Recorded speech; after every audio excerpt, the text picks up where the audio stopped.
شہزادی کی شادی ہونے والی تھی، لیکن اس نے اپنے منگیتر کے ساتھ بے رخی برتنی شروع کر دی۔ منگیتر نے اپنے مخبروں سے کہا کہ وہ شہزادی کو دیکھتے رہا کریں کہ وہ کہاں جاتی ہے اور اس کے پاس کون آتا ہے۔ ایک رات شہزادی کے منگیتر کو اطلاع ملی کہ شہزادی شاہی محل کے باغ میں بیٹھی ہوئی ہے۔ وہ محل سے تھوڑی ہی دور ایک بڑی خوبصورت جگہ تھی۔ وہاں چشمہ تھا اور سبززار تھا، درخت تھے اور پھولدار پودوں کی جھاڑیں تھیں۔ چاندنی رات تھی۔ شہزادی اور اس کا منظور نظر ہاتھوں میں ہاتھ ڈالے بیٹھے تھے کہ انہیں بھاری بھرکم قدموں کی دھمک سنائی دی۔ وہ شاہی محافظوں کے نرغے میں آ گئے تھے۔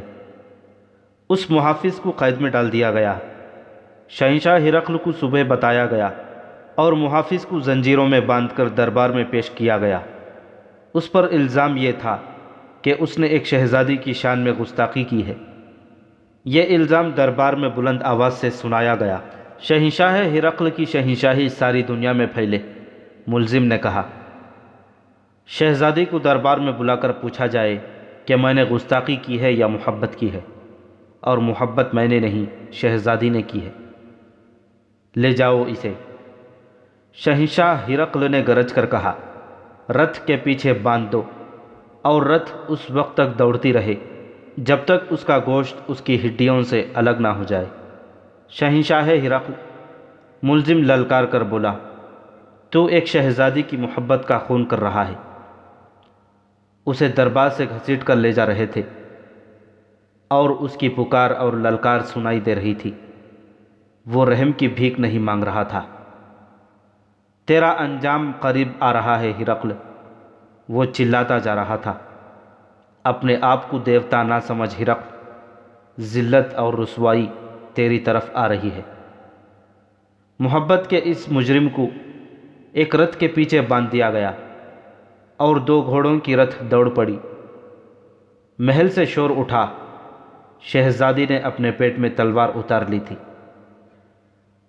یہ خبر شہنشاہ ہرقل تک پہنچی تو اس نے کسی رد عمل کا اظہار نہ کیا۔ وہ تخت پر بیٹھا، درباریوں پر سناٹا طاری تھا۔ کچھ دیر بعد اٹھا اور اپنے خاص کمرے میں چلا گیا۔ وہ سر جھکائے ہوئے کمرے میں ٹہل رہا تھا۔ ملکہ کمرے میں آئی۔ ہرقل نے اسے قہر کی نظروں سے دیکھا۔ شگن اچھا نہیں، ملکہ نے رندی ہوئی آواز میں کہا۔ صبح ہی صبح 2 خون بہہ گئے ہیں۔ یہاں سے چلی جاؤ، ہرقل نے کہا۔ میں شاہی خاندان کی بے عزتی برداشت نہیں کر سکتا۔ میں کچھ اور کہنے آئی ہوں، ملکہ نے کہا۔ سرحد سے ایک عیسائی آیا ہے۔ اس نے تمام رات سفر میں گھوڑے کی پیٹھ پر گزاری ہے۔ اسے کسی نے دربار میں داخل ہونے نہیں دیا۔ مجھے اطلاع ملی تو وہ کیوں آیا ہے؟ ہرقل نے جھنجھلا کر پوچھا، کیا وہ سرحد سے کوئی خبر لایا ہے؟ مسلمانوں کی فوجیں آ رہی ہیں، ملکہ نے کہا۔ اندر بھیجو اسے، ہرقل نے کہا۔ ملکہ کے جانے کے بعد ایک ادھیڑ عمر آدمی کمرے میں آیا۔ اس کے کپڑوں پر اور چہرے پر گرد کی تہ جمی ہوئی تھی۔ وہ سلام کے لیے جھکا۔ تو نے محل تک آنے کی جرأت کیسے کی؟ ہرقل نے شاہانہ جلال سے پوچھا۔ کیا تو یہ خبر کسی سالار یا ناظم کو نہیں دے سکتا تھا؟ یہ جرم ہے تو مجھے بخش دیں، اس آدمی نے کہا۔ مجھے ڈر تھا کہ اس خبر کو کوئی سچ نہیں مانے گا۔ تو نے مسلمانوں کا لشکر کہاں دیکھا ہے؟ حمص سے 3 روز کے فاصلے پر، اس نے جواب دیا۔ یہ ایک عیسائی عرب تھا جس نے ابو عبیدہ بن جراح رضی اللہ تعالیٰ عنہ کے دستوں کو شام کی سرحد سے کچھ دور دیکھ لیا تھا۔ اسی شام 2 اور جگہوں سے اطلاعیں آئیں کہ مسلمانوں کی فوج ان جگہوں پر پڑاؤ ڈالے ہوئے ہے۔ مسلمانوں کے لشکر کے چوتھے حصے کی اطلاع ابھی نہیں آئی تھی۔ رات کو ہرقل نے اپنے جرنیلوں اور مشیروں کو بلایا۔ کیا تمہیں معلوم ہے سرحد پر کیا ہو رہا ہے؟ ہرقل نے پوچھا۔ مدینہ کی فوج 3 جگہوں پر آ گئی ہے۔ اپنی کسی سرحدی چوکی نے کوئی اطلاع نہیں دی۔ کیا وہاں سب سوئے رہتے ہیں؟ کیا تم برداشت کر سکتے ہو کہ عرب کے چند ایک لٹیرے قبیلے تمہیں سرحدوں پر آ کر للکاریں، کیا تم ان کے ایک سالار کو اپنی طاقت نہیں دکھا چکے؟ وہ خوش قسمت تھا کہ نکل گیا، اب وہ زیادہ تعداد میں آئے ہیں، وہ مال غنیمت کے بھوکے ہیں، فوراً تیاری شروع کر دو، ان کا کوئی ایک آدمی اور کوئی گھوڑا یا اونٹ واپس نہ جائے۔ شہنشاہ ہرقل، شام کی فوجوں کے کمانڈر نے کہا، آپ اتنے ناتجربے کار تو نہیں جیسی آپ نے بات کی ہے، اگر یہ معاملہ کچھ اور ہوتا ہے تو ہم آپ کی تائید کرتے، لیکن یہ مسئلہ جنگی ہے، آپ جانتے ہیں کہ شکست کے بعد کیا ہوتا ہے۔ مجھے سبق نہیں، مشورہ چاہیے۔ ہرقل نے کہا، وہ کیا ہے جو میں نہیں جانتا؟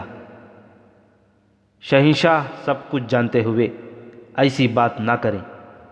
جس نے فارس کے شہنشاہ اردشیر کی جان لے لی تھی، رومی فوجوں کے کمانڈر نے کہا، اس کی جنگی طاقت ہماری ٹکر کی تھی، آپ بھی اس فوج سے لڑ چکے ہیں، اس کے بعد آپ کو بھی عراق پر فوج کشی کی جرت نہیں ہوئی۔ اب فراز کے میدان میں ہمیں مسلمانوں کے خلاف فارسیوں کا اتحادی بننا پڑا اور ہم نے عیسائی قبیلوں کو ساتھ ملایا، مگر خالد بن ولید ہمیں شکست دے گیا۔ کیا تم یہ کہنا چاہتے ہو کہ ہمیں مسلمانوں سے ڈرنا چاہیے؟ ہرقل نے طنزیہ لہجے میں پوچھا۔ نہیں شہنشاہ، کمانڈر نے کہا، اردشیر بھی مدائن میں بیٹھا ایسی ہی باتیں کیا کرتا تھا جیسی آپ حمص میں بیٹھے کر رہے ہیں۔ میں آپ کو یاد دلا رہا ہوں کہ فارسیوں کا انجام دیکھیں۔ مدائن کے محل اب بھی کھڑے ہیں، لیکن مقبروں کی طرح۔ اردشیر نے پہلے پہل مسلمانوں کو عرب کے بدو اور ڈاکو کہا تھا۔ میں نے فارسیوں کی شکست کی چھان بین پوری تفصیل سے کی ہے۔ اردشیر کے منہ سے یہی الفاظ نکلتے تھے، کچل دو، مگر اس کا جو بھی جرنیل مسلمانوں کے مقابلے کو گیا وہ کچلا گیا۔ مسلمان ان کے علاقوں پر علاقے فتح کرتے آئے، حتیٰ کہ ان کے تیر مدائن میں گرنے لگے۔ اور شہنشاہ ہرقل، مجھے معلوم ہوا ہے کہ مسلمان مذہبی جنون سے لڑتے ہیں، مال غنیمت کے لیے نہیں، ہم زمین کے لیے لڑتے ہیں۔ مسلمان جنگ کو ایک عقیدہ سمجھتے ہیں، ہم ان کے عقیدے کو سچا سمجھیں یا نہ سمجھیں، اس سے کیا فرق پڑتا ہے؟ شہنشاہ کو اس پر بھی غور کرنا پڑے گا کہ مسلمان ہر میدان میں تھوڑی تعداد میں ہوتے ہیں، وہ جذبے اور جنگی چالوں کے زور پر لڑتے ہیں۔ فراز میں ہم نے اپنی، فارسیوں کی اور عیسائیوں کی نفری کو اتنا زیادہ پھیلا دیا تھا کہ مسلمانوں کی تھوڑی سی نفری ہمارے پھیلاؤ میں آ کر گم ہو جاتی، لیکن مسلمانوں نے ایسی چال چلی کہ ہمارا پھیلاؤ سکڑ گیا اور ہم پٹ کر رہ گئے۔ دوسرے جرنیلوں نے بھی اسی طرح کے مشورے دیے اور ہرقل قائل ہو گیا کہ مسلمانوں کو طاقتور اور خطرناک دشمن سمجھ کر جنگ کی تیاری کی جائے۔ لیکن میں اسے اپنی توہین سمجھتا ہوں کہ مسلمان جو کچھ ہی سال پہلے وجود میں آئے ہیں، عظیم سلطنت روم کو للکاریں۔ ہرقل نے کہا، ہمارے پاس ہماری صدیوں پرانی تاریخ ہے، رومیوں نے ساری دنیا پر دہشت طاری کیے رکھی ہے۔ ہمارا مذہب دیوتاؤں کا مذہب ہے، آسمانوں پر اور زمین پر ہمارے دیوتاؤں کی حکمرانی ہے۔ اسلام ایک انسان کا بنایا ہوا مذہب ہے جس کے پھیل جانے کی کوئی وجہ سمجھ میں نہیں آتی۔ میں صرف یہ حکم دوں گا کہ اس مذہب کے پیروکار کو اس طرح ختم کرو کہ اسلام کا نام لینے والا کوئی زندہ نہ رہے۔ اگلے ہی روز ہرقل کو اطلاع ملی کہ مسلمانوں کے ساتھ رومی فوج کی ٹکر ہوئی ہے اور رومی فوج بڑی بری طرح پسپا ہوئی ہے۔ یہ عمرو بن عاص رضی اللہ تعالیٰ عنہ کے دستے تھے جو تبوک سے آگے بڑھے تو رومی فوج کے کچھ دستے ان کی راہ میں حائل ہو گئے۔ یہ شام کے عیسائی عربوں کے دستے تھے جن کے ذمے سرحدوں کی دیکھ بھال کا کام تھا۔ عمرو بن عاص رضی اللہ تعالیٰ عنہ بڑے ہوشیار سالار تھے۔ انہوں نے ایسی چال چلی کہ اپنے ہراول دستے کو دشمن سے ٹکر لینے کے لیے آگے بھیجا اور دشمن کو گھیرے میں لینے کی کوشش کی، لیکن شام کے عیسائی عربوں کے دستے تھوڑا سا نقصان اٹھا کر واپس ہو گئے۔ عمرو بن عاص ایلا کے مقام پر پہنچ گئے۔ یزید بن ابی سفیان بھی اپنے دستوں کے ساتھ ان سے آ ملے۔ جو ہی مدینہ کے لشکر کے یہ دونوں حصے اکٹھے ہوئے، روم کی فوج ان کا راستہ روکنے کے لیے سامنے آ گئی۔ مورخوں کے مطابق روم کی اس فوج کی نفری تقریباً اتنی ہی تھی جتنی مسلمانوں کی تھی۔ اب دو مسلمان سالار اکٹھے ہو گئے تھے۔ انہوں نے رومیوں کے ساتھ آمنے سامنے کی ٹکر لی۔ رومیوں نے جم کر مقابلہ کرنے کی کوشش کی، لیکن قدم جما نہ سکے اور پسپا ہو گئے۔ یزید بن ابی سفیان نے اپنے سوار دستے کو ان کے تعاقب میں بھیج دیا۔ رومیوں پر کچھ ایسی دہشت طاری ہو گئی تھی کہ وہ سوائے کٹ کٹ کر مرنے کے اور کچھ بھی نہ کر سکے۔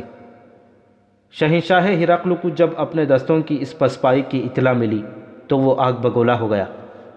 اس نے اپنے جرنیلوں کو ایک بار پھر بلایا اور حکم دیا کہ زیادہ سے زیادہ فوج اکٹھی کر کے شام کی سرحد کے باہر کسی جگہ مسلمانوں کے ساتھ جنگ لڑی جائے اور انہیں وہیں ختم کیا جائے۔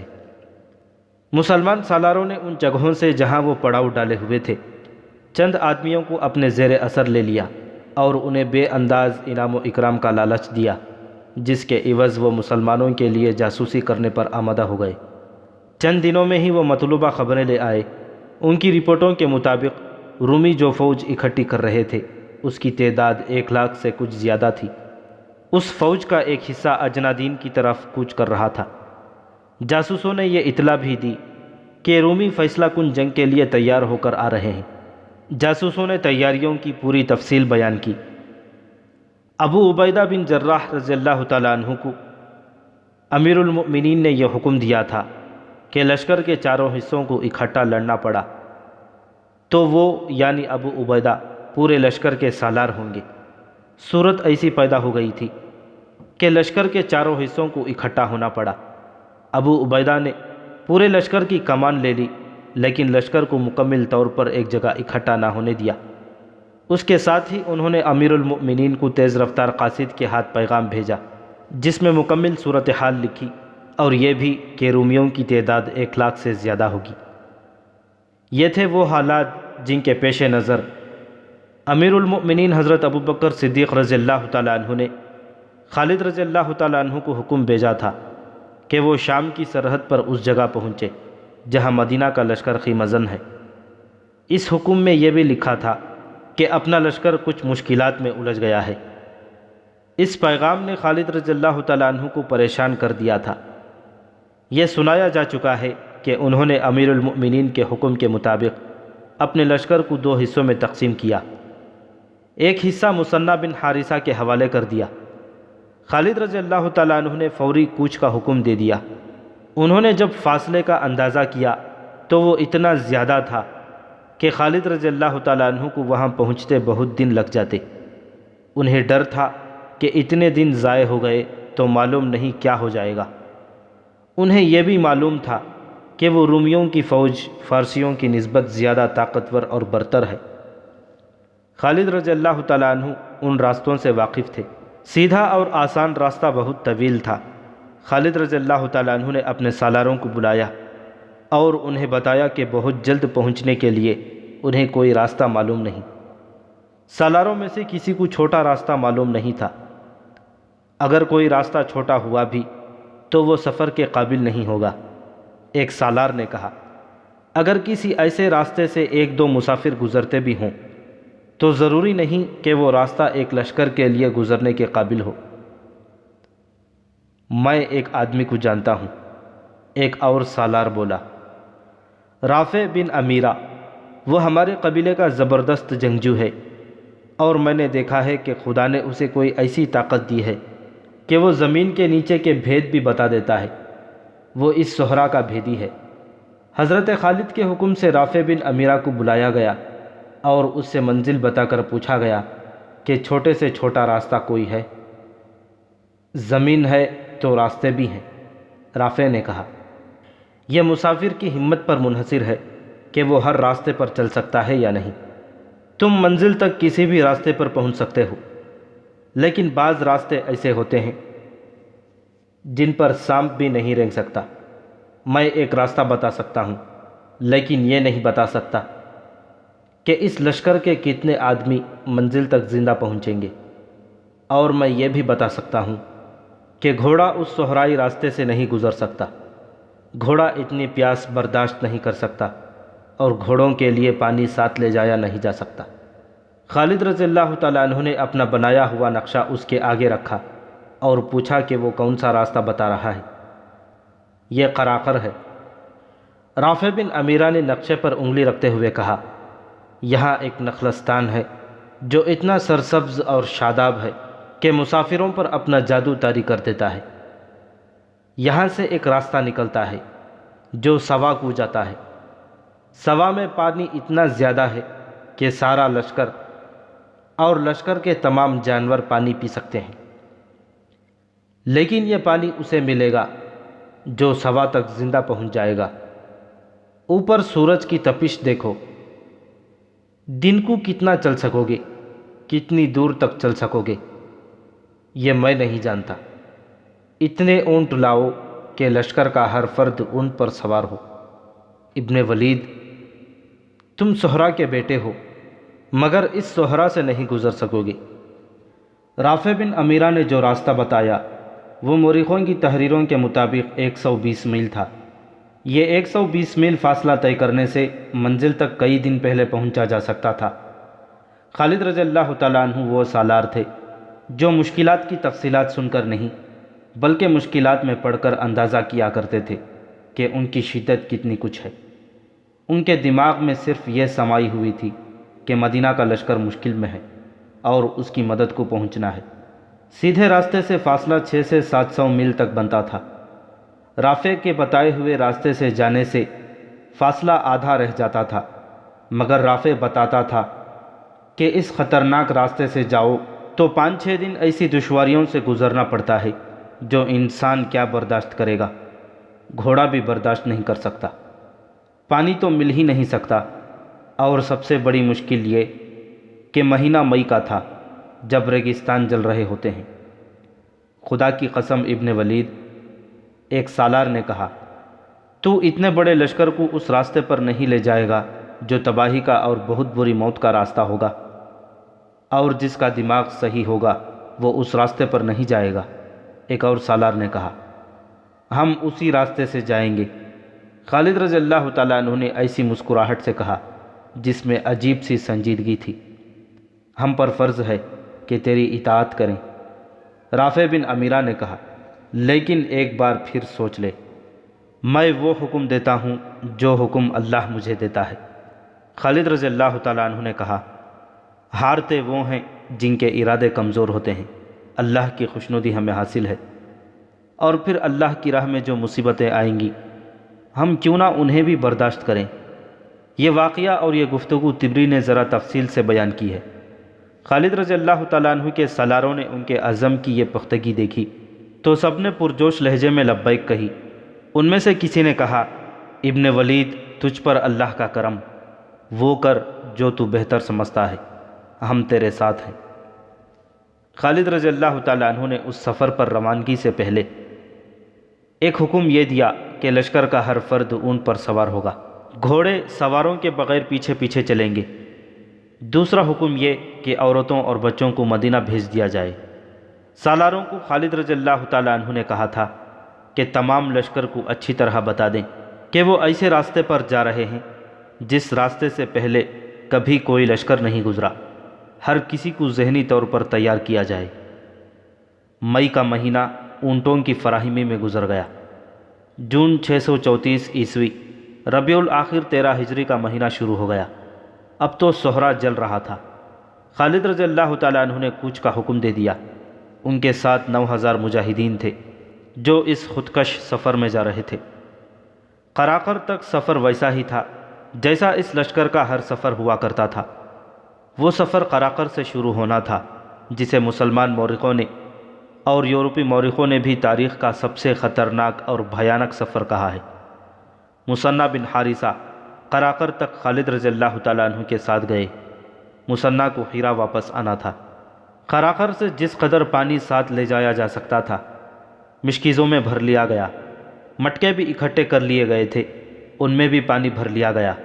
اگلی صبح جب لشکر روانہ ہونے لگا تو مثنہ بن حارثہ خالد رضی اللہ تعالیٰ عنہ سے اور اس کے سالاروں سے گلے لگ کے ملے۔ یعقوبی اور ابن یوسف نے لکھا ہے کہ مثنہ بن حارثہ پر رقت طاری ہو گئی تھی، ان کے منہ سے کوئی دعا نہ نکلی۔ آنکھوں سے آنسو نکل آئے۔ دعائیں ان کے دل میں تھیں۔ انہیں یقین نہیں تھا کہ وہ خالد رضی اللہ تعالیٰ عنہ کو اور ان 9000 مجاہدین کو پھر کبھی دیکھ سکیں گے۔ ابن ولید رافع نے خالد رضی اللہ تعالیٰ عنہ کے دونوں کندھوں پر ہاتھ رکھ کر کہا، اب بھی سوچ لے، رستہ بدل دے، اتنی جانوں کے ساتھ مت کھیل۔ ابن امیرہ خالد رضی اللہ تعالیٰ عنہ نے غصے سے کہا، اللہ تجھے غارت کرے، مجھے اللہ کی راہ سے مت روک، یا مجھے وہ راستہ بتا جو مجھے مدینہ کے لشکر تک جلدی پہنچا دے۔ تو نہیں جانتا، تو ہٹ میرے سامنے سے اور حکم مان جو میں نے دیا ہے۔ رافع خالد رضی اللہ تعالیٰ عنہ کے آگے سے ہٹ گیا۔ خالد رضی اللہ تعالیٰ عنہ اونٹ پر سوار ہوئے اور لشکر چل پڑا۔ سب سے آگے رافع کا اونٹ تھا، اسے رہبری کرنی تھی۔ مثنیٰ کھڑے دیکھتے رہے۔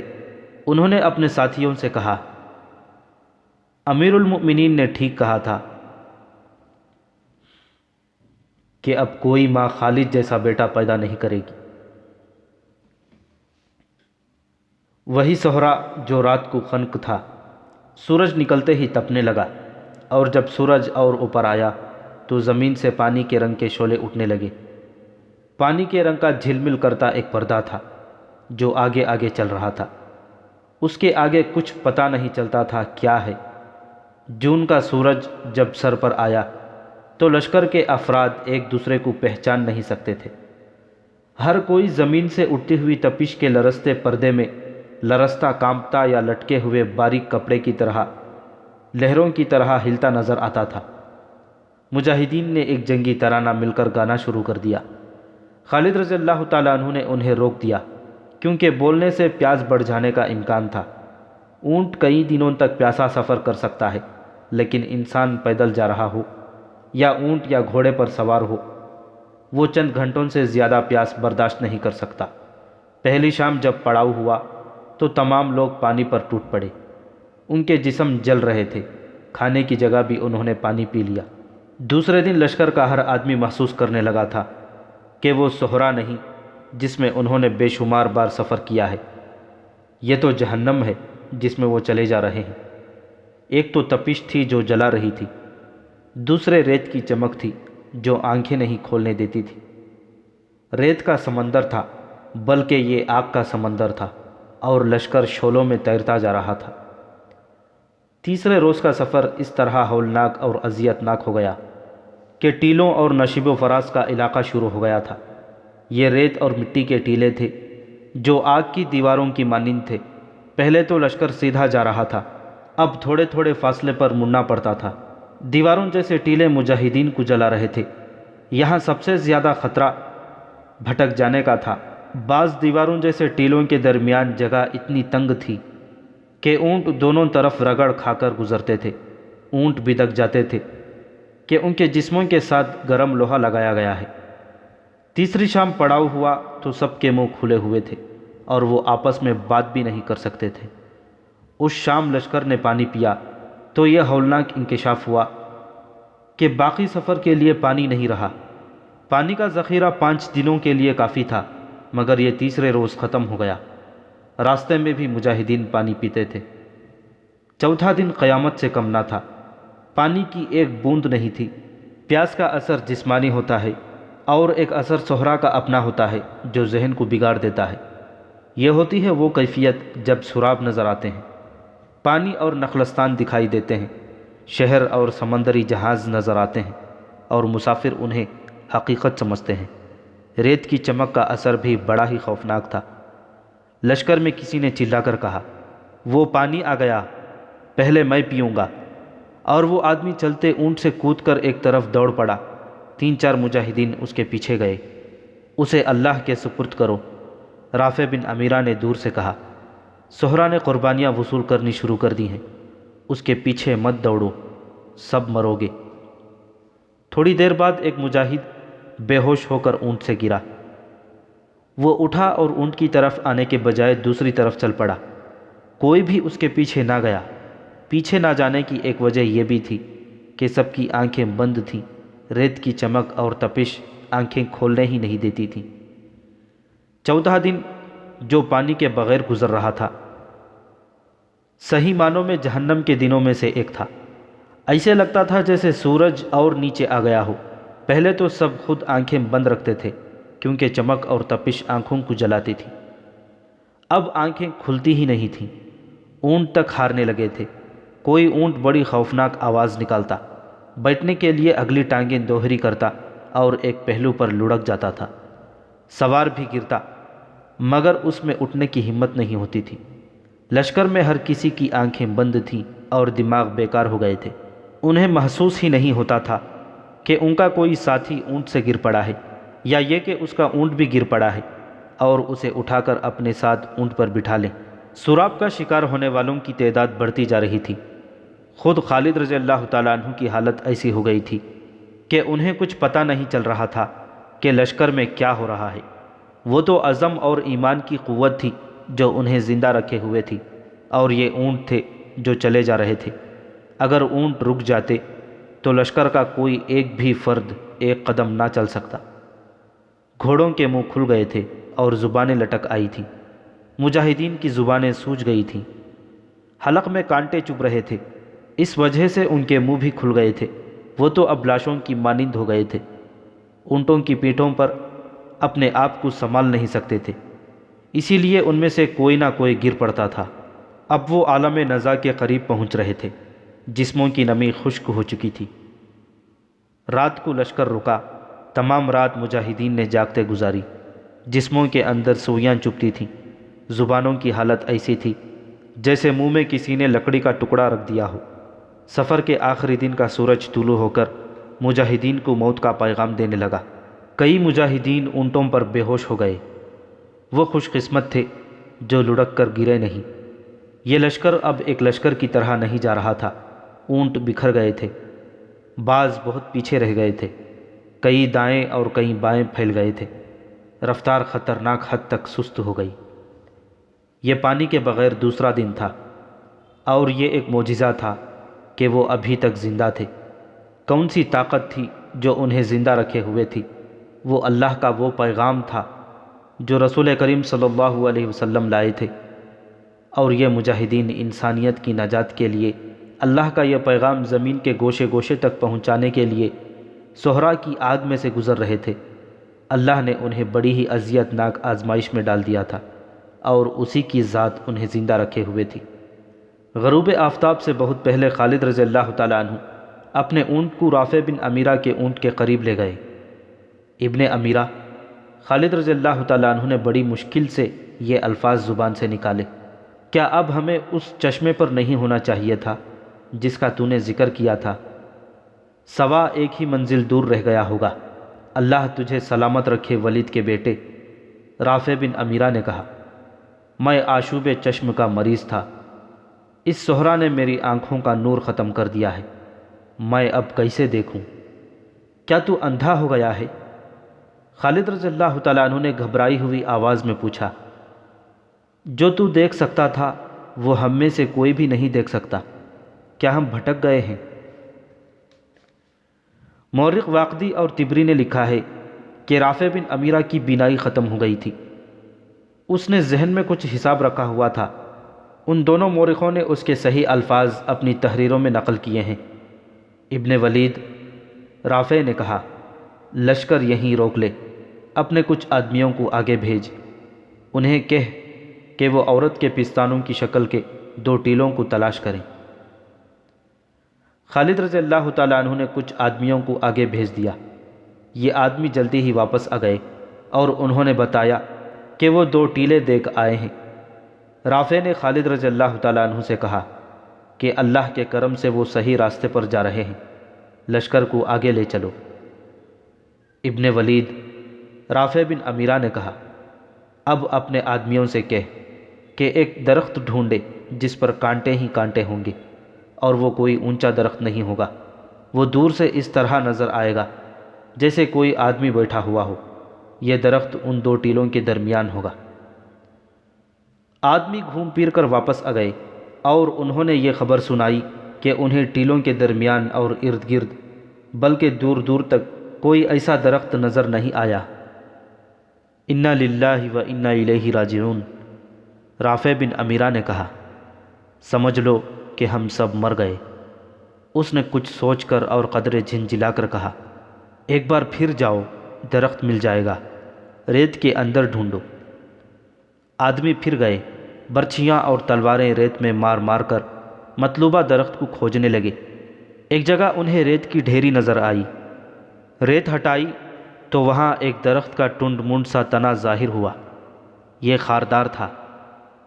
اکھاڑ دو اس درخت کو، رافع نے کہا، اور اس جگہ سے زمین کھودو۔ زمین اتنی زیادہ نہیں کھودی گئی تھی، لیکن پانی امٹ پڑا اور ندی کی طرح بہنے لگا۔ اس گڑھے کو کھود کھود کر کھلا کرتے چلے گئے، حتیٰ کہ یہ ایک وسیع تالاب بن گیا۔ لشکر کے مجاہدین اس پانی پر ٹوٹ پڑے۔ واقعی لکھتا ہے کہ یہ پانی اتنا زیادہ تھا کہ اتنے بڑے لشکر نے پیا، پھر اونٹوں اور گھوڑوں نے پیا، تب بھی وہ امٹتا رہا۔ مجاہدین نے مشکیزیں بھر لیے۔ تب انہیں خیال آیا کہ معلوم نہیں ان کے کتنے ساتھی پیچھے رہ گئے ہیں۔ اونٹ بھی تر و تازہ ہو چکے تھے اور انسان بھی۔ اپنے ساتھیوں کا خیال آتے ہی کئی مجاہدین اونٹوں پر سوار ہوئے اور واپس چلے گئے۔ وہ منظر بڑا ہولناک تھا۔ جگہ جگہ کوئی نہ کوئی مجاہد اور کوئی اونٹ یا گھوڑا ریت پر بے ہوش پڑا جل رہا تھا۔ مجاہدین نے ان کے منہ میں پانی ڈالا اور انہیں اپنے ساتھ لے آئے۔ بعض مجاہدین شہید ہو چکے تھے، انہیں ان کے ساتھیوں نے وہیں دفن کر دیا۔ ابن امیرہ خالد رضی اللہ تعالیٰ عنہ نے رافع بن امیرہ کو گلے لگا کر کہا، تو نے لشکر کو بچا لیا ہے۔ اللہ نے بچایا ہے ابن ولید۔ رافع نے کہا، میں اس چشمے پر صرف ایک بار آیا تھا اور یہ 30 سال پہلے کا واقعہ ہے۔ میں اس وقت کمسن لڑکا تھا اور میرا باپ مجھے اپنے ساتھ لایا تھا۔ اس چشمے کو اب ریت نے چھپا لیا تھا، لیکن مجھے یقین تھا کہ یہاں چشمہ موجود ہے۔ یہ اللہ کا خاص کرم ہے کہ چشمہ موجود تھا۔ ان مجاہدین کی مہم اس سفر پر ختم نہیں ہو گئی تھی۔ یہ تو آزمائش کی ایک کڑی تھی جس میں سے وہ گزر آئے تھے۔ ان کا اصل امتحان ابھی باقی تھا۔ شام کی سرحد تک پہنچنے کے لیے ابھی 2 منزلیں باقی تھیں، لیکن وہ کٹھن نہیں تھیں۔ اصل مشکل یہ تھی کہ رومی ان کے مقابلے کے لیے اور انہیں شام کی سرحدوں سے دور ہی ختم کرنے کے لیے اتنی زیادہ فوج اکٹھی کر رہے تھے، جس کے مقابلے میں مسلمانوں کی یہ نفری کوئی حیثیت ہی نہیں رکھتی تھی۔ اسلامی فوج کی نفری تو پہلے ہی کم تھی، اور خالد رضی اللہ تعالیٰ عنہ 9000 نفری کی جو کمک لے کر گئے تھے، اس کے ہر فرد کو بالکل خشک اور ناقابل برداشت حد سے بھی زیادہ گرم صحرا نے 5 دنوں میں چوس لیا تھا۔ ان کے جسموں میں دم خم ختم ہو چکا تھا۔ ان میں کچھ تو شہید ہو گئے تھے اور کچھ ایسے تھے جن پر صحرا نے بہت برا اثر کیا تھا۔ وہ 8-10 دنوں کے لیے بیکار ہو گئے تھے۔ باقی نفری کو بھی 2-3 دن آرام کی ضرورت تھی، لیکن احوال و کوائف ایسے تھے کہ آرام کے لیے مہلت نہیں مل سکتی تھی۔